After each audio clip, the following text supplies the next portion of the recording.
Throughout the history of the world, there have been many theorized legendary locations. Most certainly all of you have heard about Atlantis, El Dorado, Prester John and his kingdom, Shambhala, and etc. etc. And for a long time, legends like these were a motivating factor for exploring the unknown parts of the earth. But often forgotten are the more mundane legends about what lies undiscovered in the world, that far more often than the other ones turn out to be true, though not always. Examples of these might be the Romans and Britain, or Columbus and his belief of sailing west to Asia over an open ocean. Of course, that last one didn't pan out true, but that didn't mean the Europeans stopped wanting to find a shorter trade route directly to the Orient, saving both time, money on the massive taxes that each state along the Silk Road would add to the products, and last but not least, not having to pay the Muslim conquerors of the Eastern Mediterranean. Not long after the discovery of the New World, a route around the south of it was found, what with the southern hemisphere having way less landmass overall than the northern one. So that was good for the Europeans.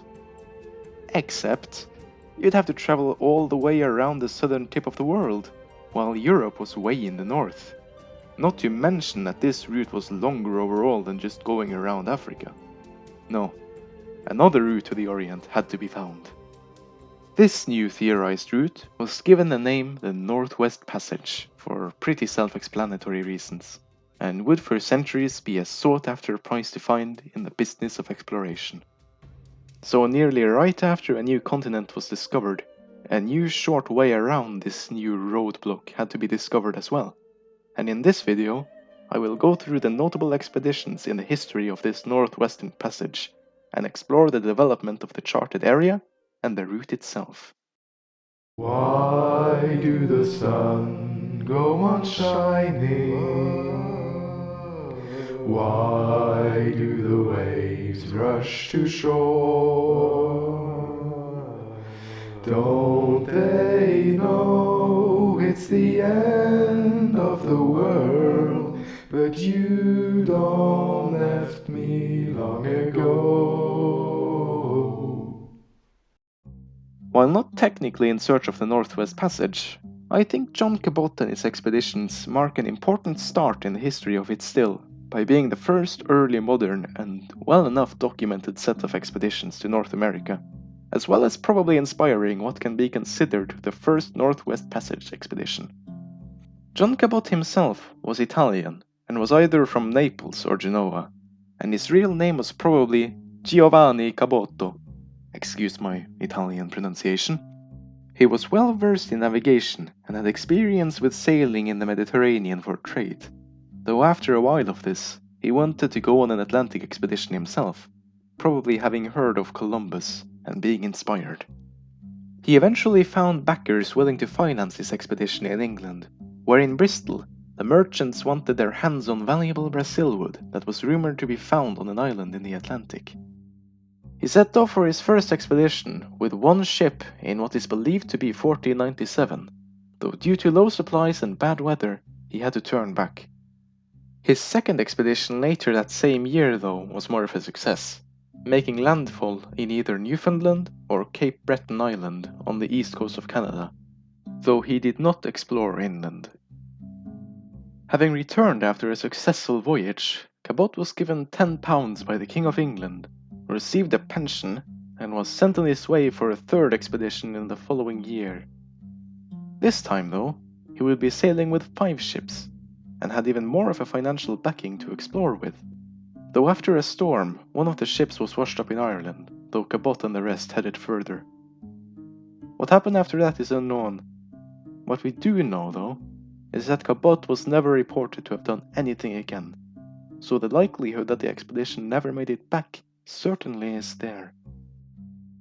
After Cabot's expeditions that left the map looking like this, one of the crew members from his second voyage, William Weston, would go on to lead his own expedition in 1499, and which, though small in nature, would be the first to sail north from Newfoundland and enter the Hudson Strait, making this the first expedition that one could say charted part of the Northwest Passage, even if it wasn't in search of it.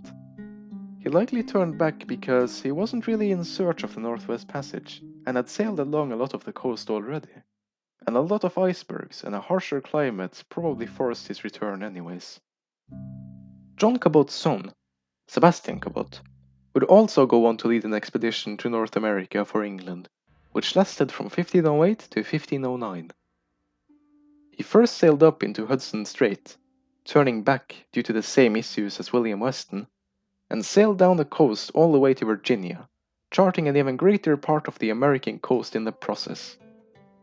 Notable for this expedition is that it was probably the first expedition that set out deliberately to find the Northwest Passage through North America, and his travels southwards were likely to find some sort of way through any kind of opening in the continent and sail through it to the other side, which is likely why he turned back after finding nothing like that in Chesapeake Bay. Overall, for this early period, the map changed a lot, and would go on to be even further defined by one Estava Gomez from 1524, who sailed up the eastern coast of North America whilst looking for the passage himself, and even got his additions drawn on to the 1529 map of the world, and Jacques Cartier, who explored both the St. Lawrence Gulf and river in 2 expeditions in the mid-1530s in search of the passage. But as for finding the actual Northwest Passage that we know of today, all of them were too far south to navigate into it. It will still take some time until we get somewhere near the entrance. Oh, and also apologies for my horrendous Spanish and French pronunciations. The English kings after that whole Cabot Saga weren't too interested in westwards expansion or exploration, and since England was the only real European power in that northern area for now, the Spaniards, the French and the Portuguese having their interests much further south, it would take until Queen Elizabeth for the good old quest for the passage to see some action again, under the leadership of one Martin Frobisher, who was actually denied funding for his first expedition to find the passage by the government. So he instead did it for the English Muscovy Company, whose interests ironically lie in the Northeast Passage. But hey, at least he got the Queen's best wishes and a hero's send-off with a cheering crowd in London. With his 3 barks, he set off from England in the June of 1576 and reached the Davis Strait with only a few complications on his way there. Though once they had gotten that far north, they were caught in a violent storm and one of the ships was sunk, and another one returned to England. After this, Frobisher's ship sailed on and spotted what they thought was the coast of Labrador, though it turned out later to be Baffin Island. In this landmass, he found a strait, later known to have been a bay, named it after himself, and decided to sail down it, seeing as he couldn't sail further north due to the ice. And who knows, this might even be the entrance to a Northwest Passage. After sailing inwards into Frobisher Bay for some time, Martin arranged for them to get one of the Inuit to be their local guide, though after some shenanigans went down with the crew that were sent out in one of the boats, they were taken captive by the Inuit, and the rest of the crew were left in the ship with the guide. This guide was then turned into a hostage, in the hope that they would gain back the missing part of their crew, but nothing like this was ever achieved, and Frobisher would turn back to England without knowing what happened to his missing men. Though an Inuit tale in the region tells of white men that lived with them for some years before attempting to get back home on a self-made boat and dying in the process. When Frobisher returned home to England, he bore a rock he found on his travels, which was later found to have some amount of gold in it. This encouraged Queen Elizabeth that even if a Northwest Passage wasn't found, expeditions to the area would still be worthwhile, and with this as a likely factor, Frobisher's next 2 expeditions for the passage would receive much larger funding and would be directly backed by the Queen. He would on both of these be tasked with setting up a colony in this new land, though in the first of the 2, there were simply too many men on board, and had to let the would-be dwellers of a penal colony off before crossing the Atlantic. He reached Frobisher Bay once again, but would this time not explore too much, and just pick rocks that were thought to have value. He did, however, take 3 of the Inuit with him home, forcefully, might I add, and they became the first that the Europeans at large would see of the Inuit. His final voyage of 1578 would be an even bigger venture than this one though, and he was now equipped with 15 ships instead of a merely 3, with a goal of establishing a new permanent colony in Frobisher Bay of 100 people. They had crossed the Atlantic in relative safety, until attempting to enter Frobisher Bay when a storm rose up, causing one of the ships to wreck on an iceberg and sending the rest down a strait Frobisher named Mistaken Strait, which we today know as Hudson Strait, being the first man to traverse it from the northern side of Baffin Island. Not thinking that this was a likely route to the Orient, which he was kind of right about, and with the goal of setting up a colony in Frobisher Bay, they returned there yet again, and tried to set up the colony. Tried. And after no luck managing to set up a permanent settlement, they returned to England with only valueless rocks, having wrecked 2 ships, a second off of the coast of Ireland in the return journey, and with no English settlement in these unknown shores. Needless to say, the expedition was deemed a failure, and would end the exploratory career of Frobisher on a sour note. Later, in 1585, John Davis would sail further north along Baffin Island and discovering more of the coast before going on another expedition in 1586, sailing into Cumberland Sound and proceeding to sail so far north through the Davis Strait, which was named after himself by the way, that he was stopped by an immovable ice that stretched from Baffin to Greenland. Worth mentioning was his attitude towards the Inuit, which was rather odd.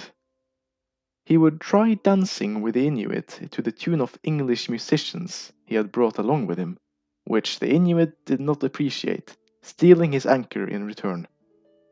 John Davis would also go on another expedition through the Davis Strait that went even further north, to 72 degrees, but found nothing of note to the passage.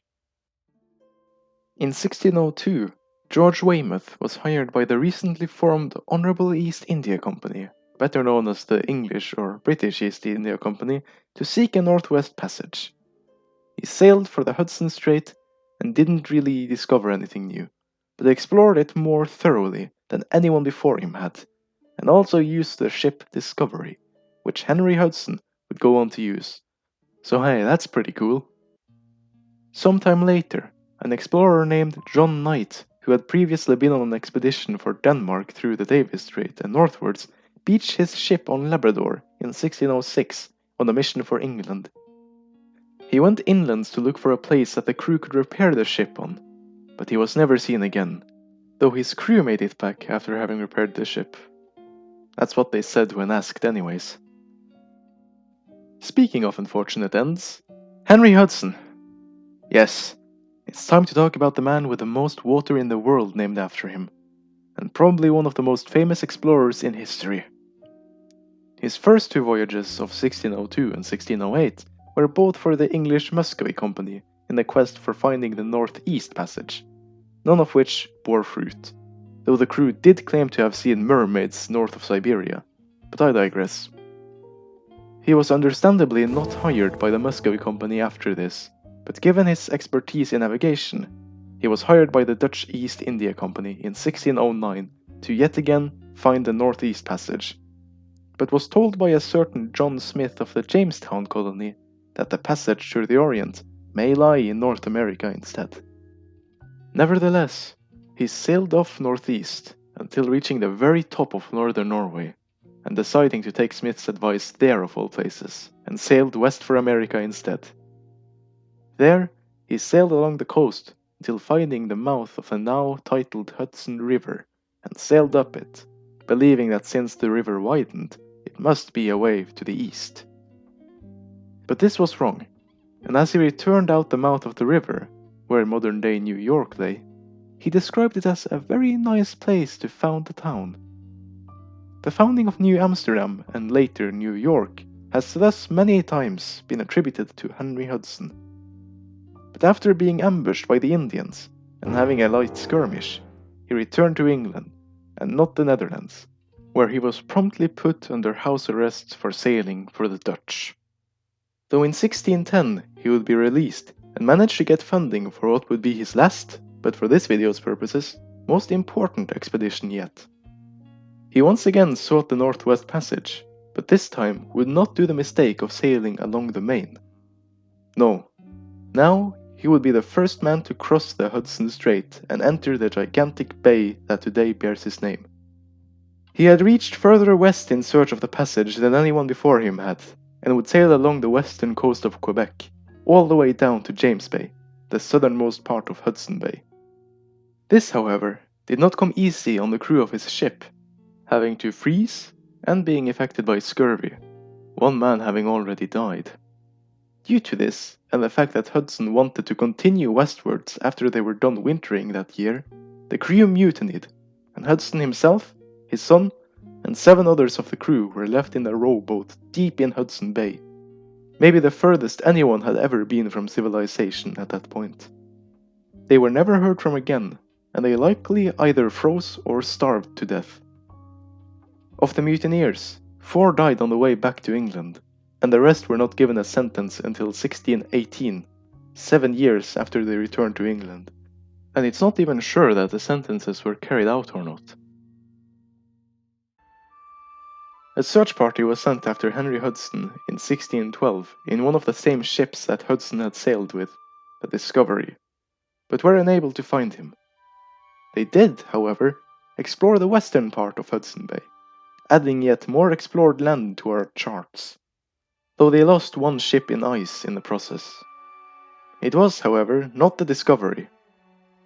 Some more expeditions happened from this until 1616, but were frankly unimportant.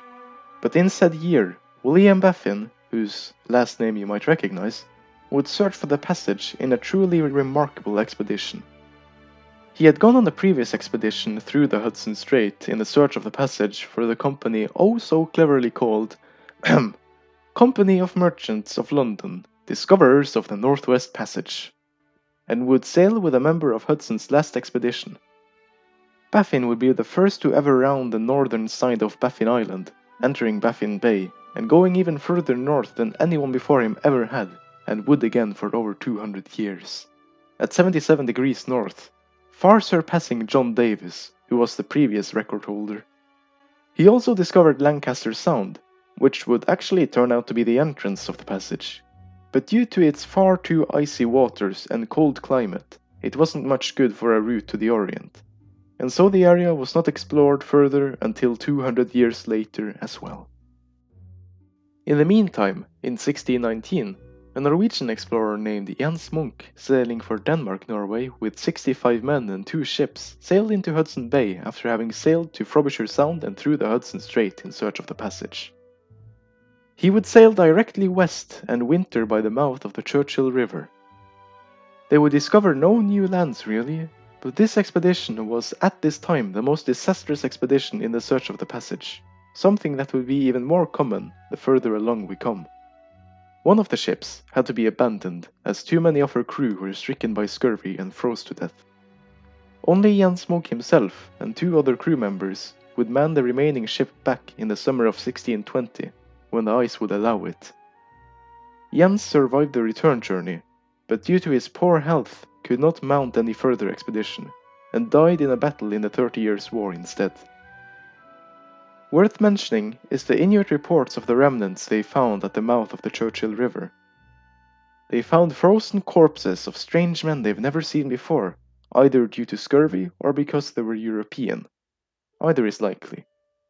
They also found the storage of one of the ships of the expedition, and with it, the gunpowder. Not knowing what it was, the Inuit set it alight, and several of them died in the ensuing explosion. Also worth mentioning is that this expedition was the first one in the area that was led by a Norwegian, something that would also become more important later.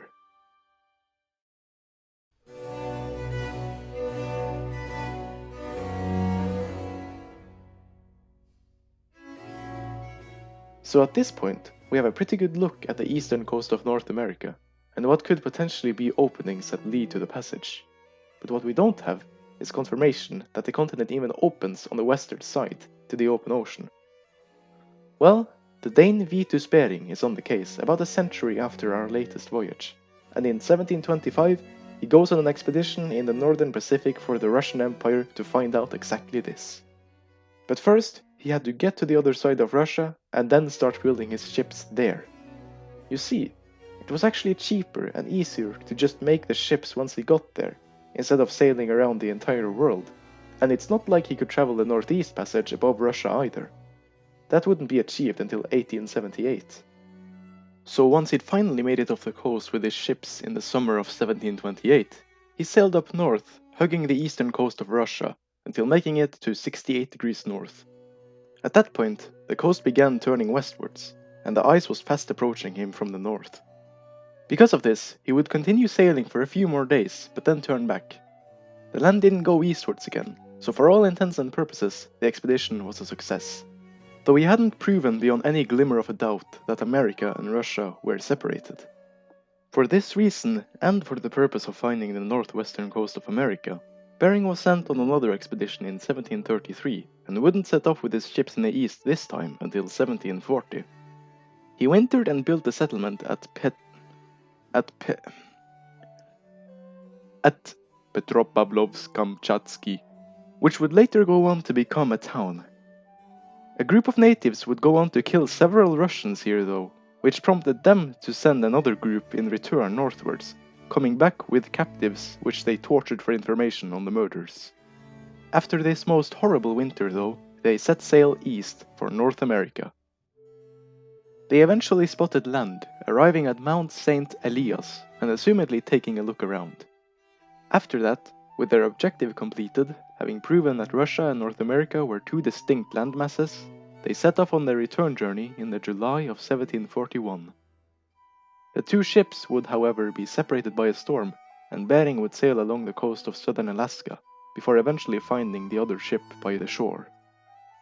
I should probably mention that aboard the expedition was one Georg Steller, which would document the new wildlife they saw, among which was the stellar sea cow. I think we can all appreciate that. Truly, the stellar sea cow was too good for this world, which is why they went extinct in 1768, and we now only have manatees left. Anyways, on the beginning of the return journey, while still in Alaska, one of the sailors would die of scurvy. It would only get worse from there, as 28 men would die of scurvy or other illnesses caused by the extreme climate and provisions. Bering himself would also die once they had made it off the shore of eastern Russia in December of 1741, while the rest of the expedition would make it back in 1742. Though with these voyages, it had been proven that there was an opening on the other side of the North American continent that the Northwest Passage could lead you to. While I'm in the 18th century and talking about the western exit to the passage, I should probably mention one Captain James Cook, who himself went out of retirement in 1776 to look for a way through the Pacific end to the Atlantic after the British had gotten their hands on a journal from a Spanish expedition in the area. He was more of a Pacific guy after all. The expedition didn't achieve much outside of charting the coast of some of Alaska, so I won't bother trying to draw a map of it. But I thought it was worth mentioning, seeing as Captain Cook was one of the most famous explorers of all time. Several expeditions were sent after this to chart more of the area, most of them Spanish, though there was sent a British one in 1792 which lasted till 1794. The conclusion reached by all of these expeditions was that an opening to the passage did not exist south of the Bering Strait, and how right they were. With this information now gathered, it's time to enter the 19th century and return to the northern Atlantic.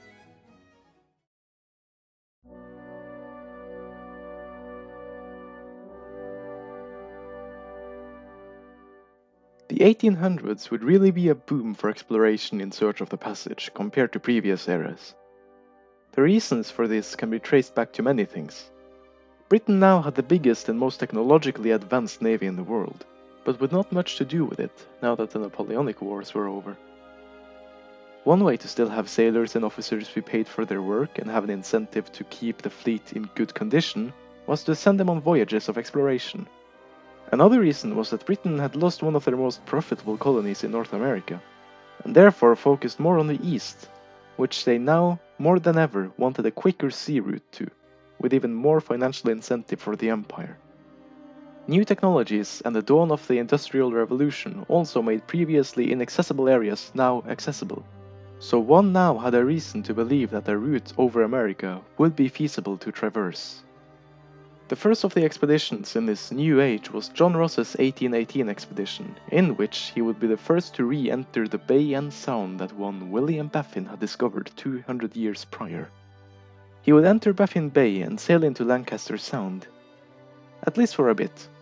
You see, after a while of sailing west into the entrance of the passage, he turned back because he was fooled by a mirage which looked like mountains at the end of a strait, making it look like he couldn't go any further. The officers of his two ships argued that they should examine these mountains further, but he would not have it, turning back the same year the expedition left London. The expedition was an utter failure, having discovered nothing new, and would humiliate John Ross to no end, especially when the journal containing the disagreement he had had with his officers was published a while later. After this, he wouldn't explore again until a decade later. In the following year, though, one of John Ross's officers, William Edward Parry, would go on his own expedition. The expedition's ships would get iron plates on their bows, internal crossbeams, and other modifications to protect them in the icy waters. They also had the new invention of tin cans to store food in. Boy, this sure does remind me of another expedition with a similar setup. They sailed for Baffin Bay, meeting few complications along the way, and sailing straight down Lancaster Sound, further than John Ross had gotten, before the ice hindered any further progress westwards. This prompted them to sail down the Prince Regent Inlet, which lay at the westernmost point of Baffin Island, before turning back north and continuing westwards. They would sight many islands along the way, like Beechy Island, which was named after the expedition's science officer. They sailed further west into the passage than anyone before them, sailing past Peel Sound, which is today considered part of the passage. They had to turn back due to the ice though, and wintered at Melville Island in September, having almost made it through the Arctic maze of northern Canada. They would stay there for the next 10 months, in a kind of pseudo-settlement. They even made their own newspapers and put on plays, though when the new year arrived, the first case of scurvy would be reported. Luckily though, it was only mild in the people that had it, and come August they would be able to sail again. This time they made it even further west, and even closer to exiting the maze and finding the passage. But alas, they had gotten free from the ice too late, and the ice prevented them from sailing any further. With this, they sailed back to London, and arrived in the October of 1820. This would go on to be one of the most successful voyages in search of the Northwest Passage, even almost making it several times. The whole stretch that Parry had sailed from Lancaster Sound to the western end of the northern archipelagos in Canada would come to be known as the Parry Channel. Parry would again go on an expedition in search of the passage in 1821, and this time the ships would be improved so that one wouldn't outrun the other. His objective now was to search for the passage in the area north of the Hudson Bay. With him on the expedition, he had Francis Crozier as one of the officers. Yes, that Francis Crozier, along with his mate James Ross. They sailed through the Hudson Strait and headed northwestwards at once. They arrived in Repulse Bay, north of the Hudson Bay and Southampton Island. From there they'd sailed northeast and winter at a place fittingly named Winter Island. After that they'd head north and then west to the Fury and Hecla Strait, the name of the ships on the expedition. The strait was filled with ice and could not be crossed, though after a while a part of it melted, and they could cross a part of it only to enter the Gulf of Boothia, which Parry had entered the northern entrance of in his previous expedition. This gulf, though, was filled with ice, and they had to turn back and winter further east at Igloolik.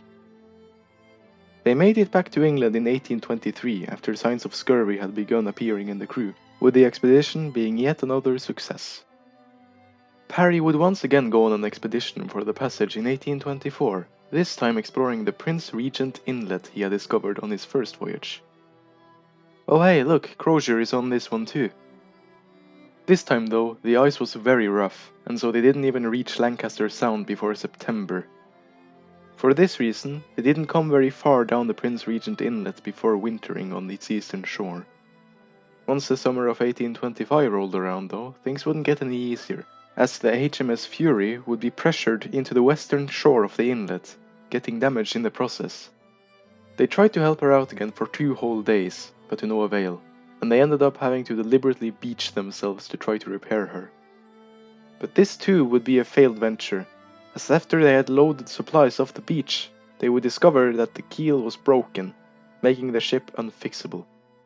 In addition to that, the ice was creeping in, so Parry made the decision to leave the storage on the beach and sail for home, taking the crew of the Fury on his own ship.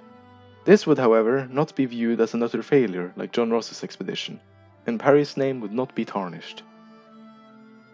Speaking of John Ross, hasn't that decade I mentioned earlier passed? Well, yes it has, at least by 1829, though he wouldn't sail for the Admiralty of Great Britain. No, he would instead sail for a private investor, Felix Booth, who had made big money on gin. The goal for this expedition was to explore the inlet that William Edward Parry had attempted to 4 years prior. This time, Ross only had one ship, a former ferry in fact, though it had been modified to accommodate for the harsher climate. He sailed through Baffin Bay and into Lancaster Sound with no issues, and with a lot less ice than on his first attempt. He managed to arrive at Fury Beach in August of the same year, without many problems here either, going on to sail further south into the Gulf of Boothia, named after the expedition's sponsor. He was eventually, like all, stopped from sailing further south by the ice, and had to winter at Felix Harbor on the eastern tip of the Boothia Peninsula. While wintering, they had some interactions with the Inuit there. They told the crew some information about the local area, and the ship's carpenter made a wooden leg for one of the Inuit in return. While waiting for the conditions to better in the spring of 1830, John Ross led some of his men westward over the Boothia Peninsula, eventually crossing the sea there and onto what they called King William Land, before turning back to the ship. It wouldn't be until September that the waters were ice-free enough to sail over, so that's when the crew started soaring through the ice to get the ship into open water. Though once they did, they didn't make it far, as they were forced to winter a second time, 5 kilometers north of where they first did. Though this time, no Inuit were there to help. While wintering there in the spring of 1831, James Clark Ross would himself go over the Boothia Peninsula, and discovered the magnetic North Pole while there. Come August, the ship was able to be freed again, and this time they would be able to sail for a whole 6 kilometers before being trapped by the ice in the Victoria Harbour. By the spring of 1832, John Ross had realized that the ship wasn't going to make it back north again, so in May he ordered that the ship's boats be dragged by the men north to Fury Beach and survive off of the provisions left there until a whaler rescued them, either by finding them at the beach or in the ocean with their boats. Though with James Clark Ross as a scout, he reported that the boats belonging to the Fury were repairable, so the crew did not have to drag their boats all the way to Fury Beach after all. They made it to Fury Beach in July and set off with their boats there by August. They rowed north and reached Barrow Strait, though the ice there was uncrossable. They waited for the ice to melt for a month without luck and returned to Fury Beach. They would try again next summer, in 1833, rounding the head of the Prince Regent Inlet, being in open ocean for the first time since 1829. There, a whaler passed them by without seeing them, but it wasn't long until they were spotted by another whaling mission, and they were back in London by October. And even though the venture was not in service of the Royal Navy, all of the crew were given double pay by the Admiralty for their 4 years of being trapped in the Arctic. I shouldn't forget that there were some overland expeditions as well that helped chart the northern coast of Canada during this time. The one that comes to mind immediately is the Coppermine expedition that lasted from 1819 to 1822, led by one Sir John Franklin. The reason it comes to mind is because of how extreme it got. It was meant to chart the northern coast of Canada west of Hudson Bay, and it did that, but on the way they lost 11 out of the 20 men, most of who died of starvation. But that wasn't all, as rumors of cannibalism and murder also surround this expedition. By the end, they were forced to eat the leather of their own boots and lichen to survive. But the expedition did return, and did chart parts of the northern coast. So, A success?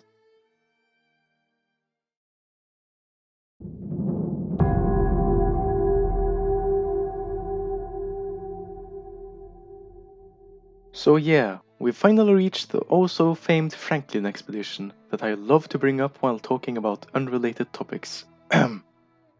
It was tasked with finally finding the Northwest Passage, as most of the Arctic had already been charted by the time of its embarking in 1845.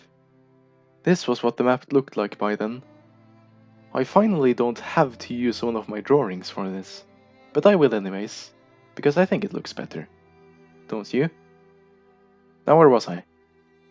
The expedition would be led by Sir John Franklin, who had previously led the Coppermine expedition of 1819 and his other overland venture of 1825, both of which actually charted a pretty good slice of the Canadian northern coast.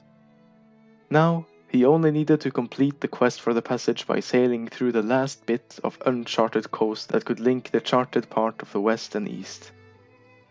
With him, he had Captain Francis Crozier as his second in command, and James Fitzjames as third in command and science officer. It's worth mentioning that Crozier was probably the most experienced polar explorer at this time, and that though Franklin had gone on previous Arctic expeditions and was loved by his crew, his expeditions had only been by foot, and one of them almost ended in utter disaster. But despite this, the expedition looked as though it was going to do well, having two of the most advanced ships in the world with iron plating, internal crossbeams, and an engine that ran on coal, as well as sails, tin cans for storing food, and even an internal heating system for both ships. Whatever happened upon these ships, they would be able to survive. The ships' names were HMS Erebus and Terror, and they would in total be crewed by 134 men. That number, however, would be reduced to 129 after a quick stop in Greenland before heading towards Lancaster Sound. You see, 5 of the men had gotten too ill to continue already. But no matter, they sailed west after this, and had to winter on Beechey Island, where 3 of the crew would die due to what looks like tuberculosis. Their graves and bodies have since been kept in pretty good condition by the permafrost. So, good for them. While a loss, a few deaths were to be expected, but not this early.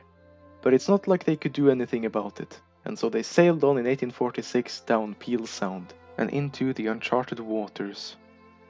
Though once they had sailed south for a bit, they were caught in the ice again in the winter of 1846, but this time 5 leagues from the nearest shore, which was King William Land.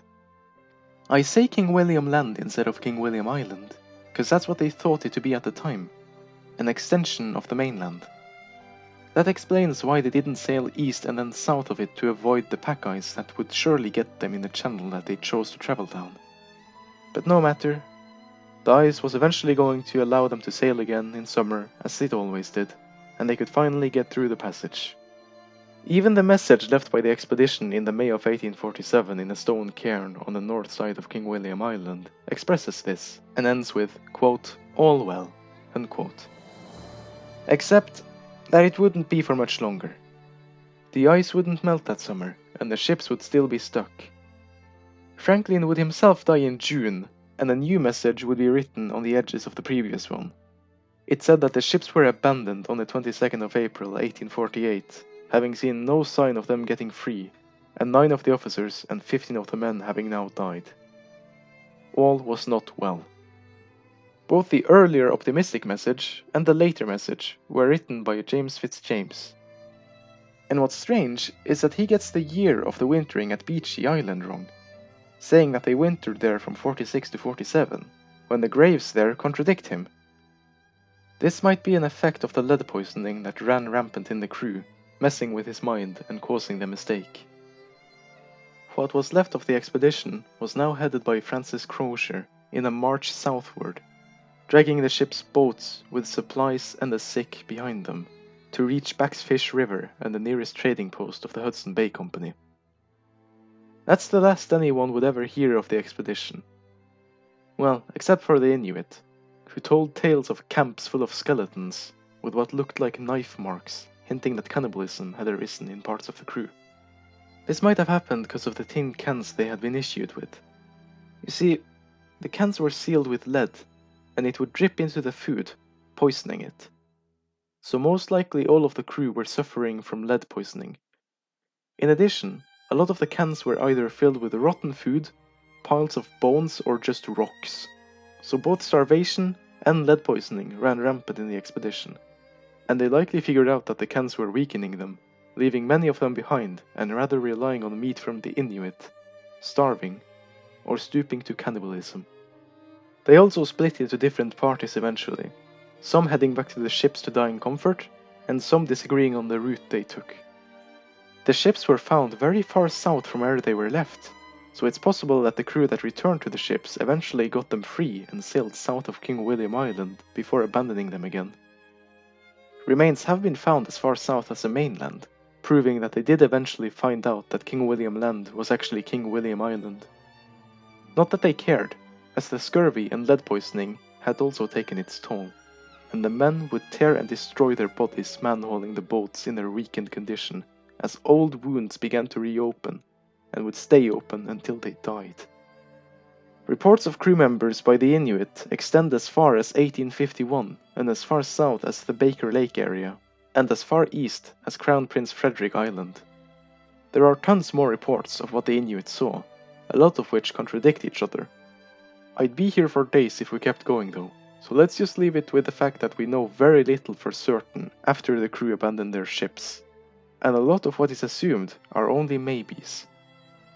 Not hearing back from the expedition in years, the Admiralty would eventually send out search party after search party from both the Pacific and the Atlantic end of the passage in search of Franklin, as well as issue a reward of £20,000 for anyone who helped them in gathering information about Franklin and his men, at the behest of his now widowed wife.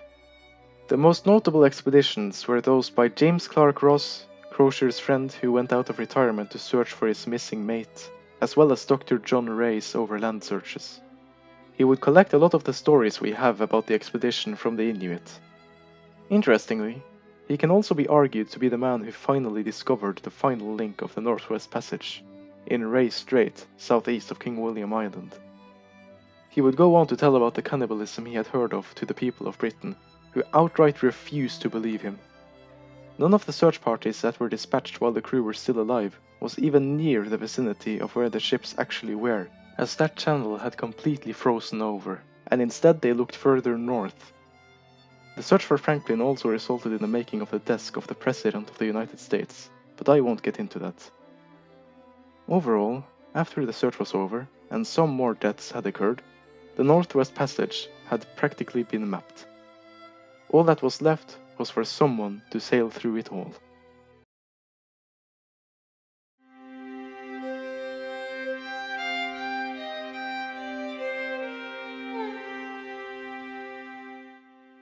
After Franklin's lost expedition and its many search parties, the next explorers of the region would be two Norwegian explorers. The first out of these two was Otto Sverdrup, who had been with Fridtjof Nansen on his trek across Greenland on skis and attempt on the North Pole. Sverdrup wanted to be the first to sail around Greenland in 1898 in the polar vessel Fram, but he couldn't get past the straits between the very north of Canada and Greenland. He therefore sailed west into an uncharted area and wintered on Ellesmere Island. There, he would learn a lot from the Inuit, as well as charting many bays, fjords, and peninsulas, giving them Norwegian names that persist to this very day. He would eventually sail further west, charting the Sverdrup Island group. He would return to Norway in Fram in 1902, having charted the most land out of any polar expedition ever, and claimed it all for the Norwegian crown, though it might admittedly not have been very important to the passage. He was hailed as a hero, but due to his more shy demeanor, would go on to be relatively unknown, at least overseas, compared to his contemporaries. The second Norwegian explorer was Roald Amundsen, who had only previously wintered in Antarctica on a Belgian expedition, but would go on to become one of the greatest polar explorers to ever live. He wanted to take the prize of sailing through the Northwest Passage that Franklin had failed at, but instead of having two massive and advanced ships, he went with a small fishing boat, having asked the whalers of northern Norway for how to best traverse the icy waters. Amundsen had also spent a lot of his life preparing for his expedition through the passage, and was well used to the cold. His crew would also be small, but very specialized for their roles, which he thought was the surest way to get through the passage safely. He set sail and fired up the motor in 1903, and with his small boat he could easily navigate through the ice from Lancaster Sound, stopping at Beachy to pay his respects, and down Peel Sound, through the Ray Strait, to the south side of King William Island. There he wintered for both the winter of 1903-04 and 04-05. Not because he was stuck, but because he and the crew spent that time learning how to survive in the far north from the Inuit. This included stuff like hunting for food, dog sledding, and how best to get the least possible friction while on said sled. Though in his interactions, he always had a shotgun with him to show them that he was in charge, though that did not stop the Inuit of admiring and telling tales of him, and eventually a small town would spring up where he chose to winter. He called the place of his wintering Uahavn, literally translating to Ua Harbor, the name of his boat. The settlement persists to this day, though the name has been anglicized to Ua Haven. He would go on to sail from there in 1905, having only minor issues along the way. By December of that year, he had reached Nome, Alaska, and was forced to winter there. There he traveled overland to the nearest telegram station to tell the world of his victory. He returned to Norway in 1906, a national hero, having been the first to traverse through the entire passage after a 4 centuries long search for it. All well fitting for Norway's newly gained independence and own king. And you'd think that'd be the end of the story of the passage. But no, even with it discovered, it was deemed too hard to traverse, and with that, the Americans built the Panama Canal, totally negating the existence of a Northwest Passage. But that doesn't subtract the value it has for certain people. People like Jarle Andhøy, a modern Norwegian polar explorer who himself made an attempt at the passage in 2007. Though the Canadian authorities were not a big fan of this and arrested 2 of his crew before even having set off for the passage. They picked one of them back up in Greenland and sailed for the islands Otto Sverdrup had charted and reclaimed them for Norway. He then sailed south past Beachy and Johan before almost making it through the passage, stopping to pick up supplies at Cambridge Bay. But like most previous attempts on the passage, it was unsuccessful. But not because of the climate. No, it was rather because of the authorities. He was arrested and banished from Canada for life. The message this sends to exploration is clear, and I'm sure you can all read something into it. Though this might be the end of the history of the passage for now, in the future, with global warming, it might actually become the viable trade route over America that the Europeans always wanted to find. But that's for the future to decide. All we can do is wait and see.